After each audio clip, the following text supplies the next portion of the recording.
There are other things that can lead a girl into lesbianism. Sexual abuse is certainly an issue for a lot of girls that can confuse them sexually. And sexual abuse can also affect boys. And for some boys that end up with a homosexual orientation, sexual abuse has played a role. Or early pornography exposure, there can be a number of sexual experiences that can confuse a child in their orientation. I remember in 4th grade, I went to a birthday party. And at this birthday party, I was raped by several men. My earliest childhood memories of the dysfunction of sexual brokenness came in as a result of a friend of a family molesting me as a little boy at 6 years of age. At age 13, I think I just became a target towards an older boy in church, and he ended up sexually molesting me, and that went on for several years. This man very kindly drew me into a place of trust, and he drew me into the mindset that what he was doing was somehow loving me. That brought in a lot of distortion into my mind and my thinking about who I was as a little boy. When that boy feels this phenomenal sense of pleasure for the first time, it's like it implants in their brain this wonderful euphoric feeling.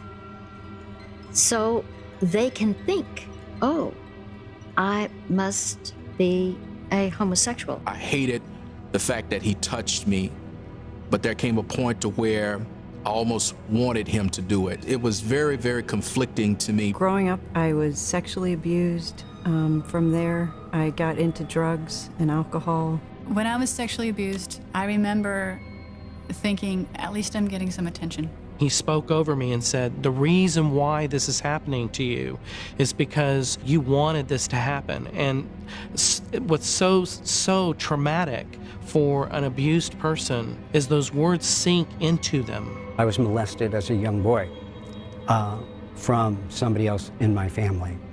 And that happened for years and years and years and years. My sexual abuse started when I was 5 years old, 5 or 6. And I never really said anything about it. And then it started happening with peers that were older than me, and I didn't know what to do. I thought it was normal.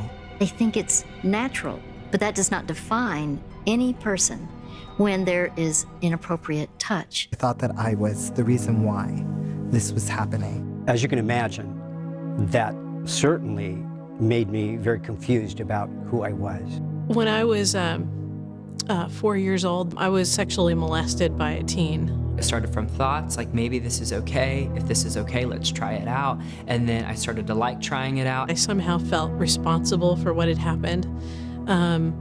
It had involved this older boy having had pornography. Pornography was actually the doorknob on the handle when the door was opened. Everyone was curious and they're looking at these pictures, and then how about we try these pictures out? We don't have the female gender, but we have the male gender. I was only 8 years old, but the scoutmaster said that he would take extra care to make sure that none of the boys gave me any problems, and of course that meant spending time in his tent. Some of my earliest memories are of being involved sexually with other young boys when I was in kindergarten and 1st and 2nd grade. I began to realize that he was pulling me in, and how great that felt.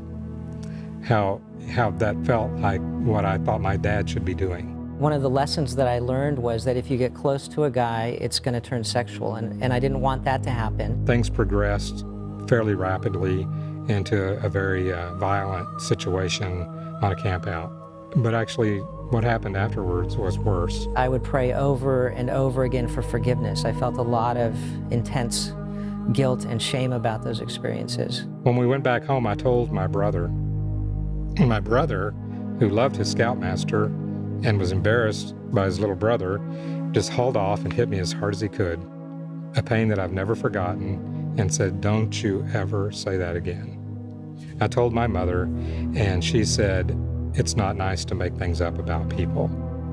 And so I went into a period of silence. The two women, particularly that I went to high school with, were involved with each other, but one of them also flirted with me, which of course messed me up a lot. When I was 10 years old, older Girl Scout, we started to play and it became a sexual relationship. She would hold my hand underneath the seats, the movie seats, and things like that. You know, just that terrible mixed message. I started to question who I was. I got into film at a young age. I was one of the original SpaghettiOs kids, and my parents actually got a divorce when I was a young man. I was 2 years old. I felt the tenderness. I felt the touch of another woman, which was almost more than I could handle. It certainly awakened the desires that shouldn't have been awakened. My dad was out of the picture and stuff. My mom, you know, she saw different men and stuff, and you know, we saw her engaged in relationships with other men. Around the age of 16, I had started a job at the local mall and had to run in to use the restroom real quick, and a guy attempted to touch me. I just freaked out and ran out of there, but I got home and the seed had been planted that why would he do that to me? There is something different about me. Why would he think he could even do that? She would let people take care of us, and you know, some of the people that would take care of us, you know, molested me. By 15, I knew that what had happened wasn't right, that was called abuse, that having relationship with a person of the same sex wasn't God's plan. Shortly thereafter, I went in again, and unfortunately there was someone else there that day as well, and that time I allowed him to do some sexual activity with me, and then before I knew it, that was almost a weekly occurrence. I felt very vulnerable, and I felt afraid. I saw being a girl as being dangerous. And overnight, I turned into a serious tomboy. I was in 7th grade when I was molested, had never had anything lower than a B in school. And the very next year for 8th grade, I was an F student. That was the basis of my fairly healthy world being cracked in half and a new girl emerging who was very, very broken. It was the molestation that altered the course of my life. It basically killed who I really was.